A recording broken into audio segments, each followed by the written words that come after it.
حضرت انس نے پوچھا یا رسول اللہ آپ کو غسل کون دے گا؟ کہا میرے اہل البیت۔ آپ کو کفن کون دے گا؟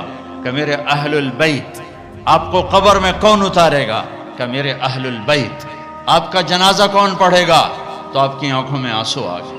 آپ نے فرمایا جب مجھے غسل دے دو، کفن پہنا دو تو سب باہر چلے جانا، سب سے پہلے میرا اللہ اپنی رحمتیں مجھ پہ نازل فرمائے گا، اس کے بعد جبر و میکائیل آ کر میرے لیے دعا کریں گے، پھر ساتوں آسمان کے فرشتے آئیں گے وہ میرے لیے دعا کریں گے۔ ہمارے نبی کا جنازہ ایسے نہیں ہوا کہ امام اور مقتدی، اور پھر اس کے بعد میرے اہل البیت کے مرد آئیں گے اور وہ میرے لیے کھڑے ہو کر دعا کریں گے، پھر وہ چلے جائیں گے، ان کی عورتیں آئیں گی، پھر وہ چلی جائیں گے، ان کے بچے آئیں گے، پھر وہ چلے جائیں گے، ان کے غلام آئیں گے، اس کے بعد مہاجرین آئیں گے، وہ میرے لیے دعا کریں گے، پھر وہ چلے جائیں گے، ان کی عورتیں آئیں گی، پھر اس کے بعد ان کے بچے آئیں گے، اس کے بعد ان کے غلام آئیں گے، پھر انصار آئیں گے، وہ میرے لیے دعا کریں گے، پھر ان کے بعد ان کی عورتیں آئیں گی، پھر ان کے بچے آئیں گے، پھر ان کے غلام آئیں گے، پھر مجھے میرے اللہ کے سپرد کر دینا۔ تو آپ کی چارپائی مبارک کے ساتھ لوگ قطار بنا کے کھڑے ہو جاتے تھے اور ہر ایک انفرادی طور پر آپ کے لیے دعا کرتا دعا کرتا دعا کرتا۔ لہٰذا یہ پیر کا دن، منگل کا دن سارا گزر گیا، اب بدھ کی رات کو آپ اللہ کے سپرد کیے گئے۔ تو جب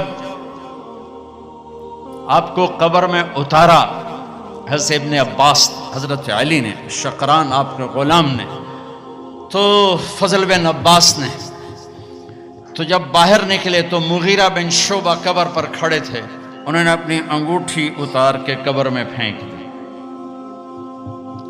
حضرت علی سے کہنے لگے علی میری انگوٹھی گر گئی ہے، نکال لو، انگوٹھی نکال لو۔ انہوں نے کہا ہاں ابھی تو قبر بند نہیں کی، نکال لو، انگوٹھی تو خود گرائی تھی۔ نیچے گئے اور جا کر اللہ کے نبی کی جسم سے لپٹ گئے اور آپ کے بوسے لینے لگے، دھڑے مار کے رونے لگے۔ وہ انگوٹھی بہانہ بنایا تھا، آپ سے لپٹ کے چومنا چاہتے تھے، رونا چاہتے تھے، آپ کے ماتھے کا بوسہ لیا، آپ کو لپٹ کے روئے۔ پھر لوگوں نے اوپر سے کہا نکلو نکلو نکلو، تو آخری بندہ جن کا بدن میرے نبی کے پاک بدن سے جا کر لگا وہ مغیرہ بن شعبہ ہیں۔ پھر نکالا گیا، پھر آپ کی لحد تیار کی گئی تھی، وہ مٹی ڈالی گئی۔